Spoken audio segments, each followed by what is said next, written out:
Hello दोस्तों, second interim dividend की बात करेंगे जो कि मैरिको के केस में आया है। डिस्कस करेंगे डिटेल में डिविडेंड और डिविडेंड के साथ साथ जो कंपनी है मैरिको, टोटल बिजनेस को भी इस वीडियो में हम कवर करने वाले हैं। सबसे पहले डिविडेंड से शुरुआत करते हैं। 6 रुपीज 50 पैसे का डिविडेंड आया है और इंटरेस्टिंग इंपॉर्टेंट चीज, ये सेकंड इंटरिम डिविडेंड है, मतलब जो फर्स्ट जो डिविडेंड है ऑलरेडी 2-3 महीने पहले आ चुका है। सब कुछ हम डिस्कस करेंगे। तो अभी का जो डिविडेंड है 6 रुपीज 50 पैसा, उसका 6 मार्च एक्स डिविडेंड डेट है। एलिजिबल इन्वेस्टर्स हैं, उनको पेमेंट 28 मार्च या उससे पहले हो जाएगा। तो अभी जो सेकंड इंटरिम डिविडेंड आया है 6 रुपीज 50 पैसे का, इससे पहले ये आप देख सकते हैं नवंबर के महीने में एक्स डेट थी, एक 3 रुपीज का डिविडेंड आया था। तो टोटल डिविडेंड ये जो अभी तक ये जो फाइनेंशियल ईयर है उसमें 9 रुपीज 50 पैसा का हो रहा है मैरिको के केस में। अभी आप देखेंगे इस प्राइस में, फॉर एग्जांपल 523 का प्राइस है, तो जो डिविडेंड यील्ड है वो 1.8% का हमको देखने को मिल रहा है।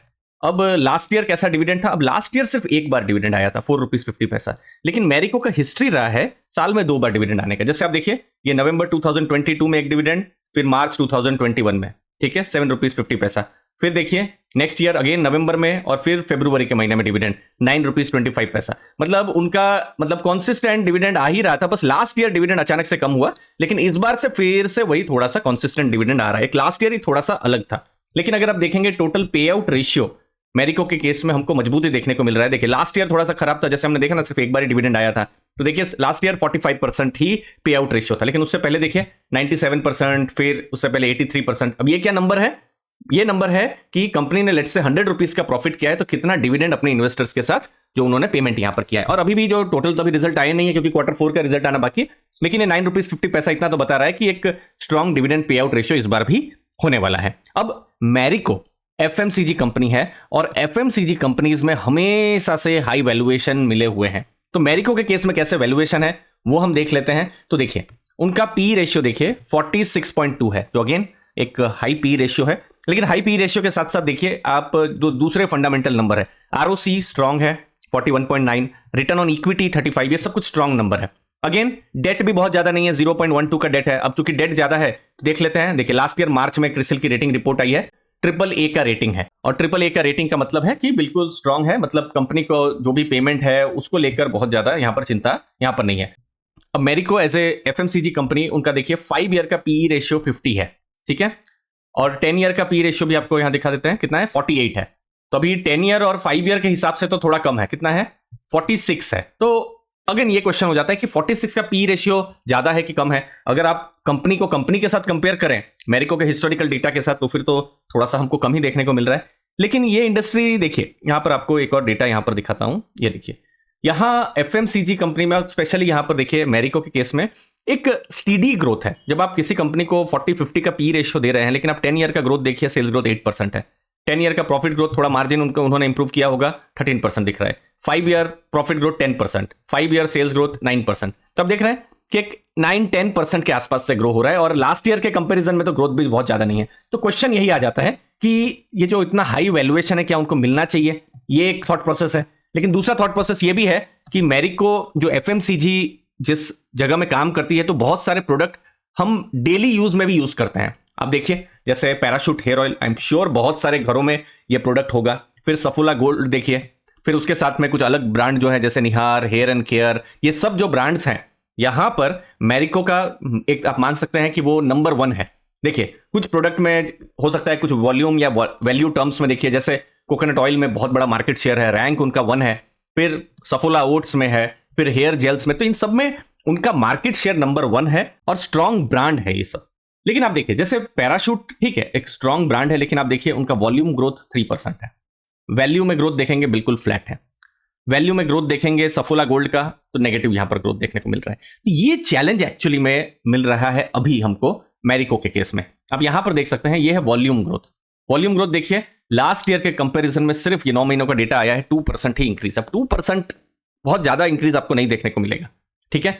यहां पर अब कंपनी क्या कर रही है? अपने प्रोडक्ट्स को डाइवर्सिफाई कर रही है, और अभी एफएमसीजी में क्या नया ट्रेंड चल रहा है वो है प्रीमियमाइजेशन। अब सोच लीजिए, मैं एक एग्जांपल देता हूं, फॉर एग्जांपल सॉल्ट है, नमक। अगेन मेरी मैरिको के साथ कोई लेना देना नहीं है, लेकिन सिंपल आप एक नमक खरीदते हैं तो वो 10-20 रुपीज का होता है, लेकिन वही कंपनी अगर उसी नमक को थोड़ा सा प्रीमियमाइज करके बेचे तो नमक 50 रुपीज 100 रुपीज के भी बिक रहे हैं। तो ये प्रीमियमाइजेशन एफएमसीजी के बहुत सारे प्रोडक्ट्स में हो रहा है। चाहे वो साबुन हो, तेल हो। तो ये प्रीमियमाइजेशन में वो अपना डाइवर्सिफिकेशन अभी कर रहे हैं दोस्तों, लेकिन उसके रिजल्ट्स अगेन आने वाले क्वार्टर्स, आने वाले साल में हमको देखने को मिलेंगे। अब देखिए बहुत सारे नंबर है, लेकिन आपको जो इंपॉर्टेंट चीजें मैं बताता हूं। देखिए रेवेन्यू ग्रोथ नहीं है, ठीक है, 2% यहां पर डिग्रोथ हुआ है। 9 मंथ का भी डेटा देखिए, रेवेन्यू 2% ग्रोथ, मतलब अप्रैल टू दिसंबर 2022 में उन्होंने ज्यादा रेवेन्यू किया था इस बार के कंपैरिजन में। लेकिन आप ओवरऑल प्रॉफिट देखेंगे तो इस बार ज्यादा अच्छे प्रॉफिट हुए हैं। प्रॉफिट देखिए 15% इंक्रीज हुए हैं। अप्रैल टू दिसंबर 2022 में प्रॉफिट 1000 करोड़ था, इस बार 1152 करोड़। प्रॉफिट यहां पर 15% इंक्रीज हुआ है। उसका क्या रीजन हो सकता है? एक्चुअली में वो वाला फाइनेंशियल ईयर याद कीजिए, उस समय में क्रूड के प्राइस बहुत ज्यादा बढ़े हुए थे। तो क्या हुआ था कि मार्जिन में इंपैक्ट हो गया था। देखिए उस समय में अब देखिए 18.8% का मार्जिन था, इस बार कंपनी ने मार्जिन को गेन किया है 21.5%। तो अच्छा मार्जिन कंपनी को मिला है, इसीलिए प्रॉफिट नहीं हुआ है कि उनका रेवेन्यू बहुत अच्छा हुआ है, इसीलिए हुआ है क्योंकि यहां पर मार्जिन उनको अच्छे मिल रहे हैं, ठीक है। अब इंपॉर्टेंट चीज है लास्ट में मैरिको के बारे में, रेवेन्यू कम हुआ है, उसका एक बहुत बड़ा रीजन क्या है कि उन्होंने बहुत सारे प्रोडक्ट में प्राइस कट किए हैं। प्राइस कट के बहुत सारे रीजन हो सकते हैं, एक तो कंपटीशन एक रीजन हो सकता है, दूसरी चीज है कि रूरल एरिया में अभी भी डिमांड स्लो डाउन है, अभी तक भी वो चैलेंज रूरल एरिया में हमको देखने को मिल रहा है, तो हो सकता है इसीलिए भी प्राइस कट किया हो। फिर अर्बन एरिया में डिमांड ऐसा भी नहीं कि बहुत ज्यादा, इसलिए हम लोग को ये नंबर फ्लैट 2% देखने को मिल रहे हैं। कहीं पर हमको 15-20% ग्रोथ देखने को मिले, कब? ये टॉप लाइन में रेवेन्यू फ्रॉम ऑपरेशन, फिर यहां पर ये जो वॉल्यूम वाली जो चीज है यहां पर, तो फिर हम लोग को पता चलेगा कि ओके कंपनी का फिर से एक स्टीडी ग्रोथ शुरू हुआ है। लेकिन अभी वो स्टीडी ग्रोथ भी नहीं है, एक फ्लैट ग्रोथ हमको देखने को मिल रहा है। मार्जिन इंप्रूवमेंट जो कि अच्छी बात है, बट अगेन मार्जिन इंप्रूवमेंट इस बार तो ठीक है थोड़ा स्टेबल हो गया, लेकिन कब तक मार्जिन इंप्रूवमेंट, एक लेवल से ऊपर मार्जिन भी इंप्रूव नहीं कर सकते। तो इस बार अच्छा चल रहा है, कंपटीशन मजबूत है, तो ओवरऑल बिजनेस को लेकर ट्रिगर बहुत ज्यादा नहीं है, लेकिन ये एक स्टेबल बिजनेस है। और जब हम एक स्टेबल बिजनेस की बात करते हैं तो उनको एक हाई वैल्यूएशन जनरली मिलता ही है। आप दूसरी एफएमसीजी कंपनी जैसे आप नेस्ले है या हिंदुस्तान यूनिलीवर, आप उनको भी देख सकते हैं कि उनको एक वैल्यूएशन, उनको एक हमेशा से थोड़ा ज्यादा ही मिला होता है, 50 या उससे ज्यादा ही मिला होता है। तो एफएमसीजी में ये है, लेकिन अगेन हाई ग्रोथ आने वाले क्वार्टर्स में एक इंपॉर्टेंट चीज रहेगी देखने के लिए, और वो एक की ट्रिगर रहेगा। नेक्स्ट एक की ट्रिगर क्या रह सकता है? जो डाइवर्सिफिकेशन है, जो कि वो फूड में अभी आ रहे हैं और प्रीमियम पर्सनल केयर में आ रहे हैं। ये अगर डाइवर्सिफिकेशन अगर उनका सफल हो जाता है तो फिर एक बड़ा यहाँ ट्रिगर हो सकता है जब हम बिजनेस की बात कर रहे हैं। और वॉल्यूम रिकवरी इंपॉर्टेंट चीज रहेगी आने वाले क्वार्टर्स में। बाकी अभी फिलहाल 6 रुपीज 50 पैसा का डिविडेंड। मुझे उम्मीद है आपको वैल्यू मिली होगी। आपके कीमती समय के लिए बहुत बहुत धन्यवाद। थैंक यू दोस्तों।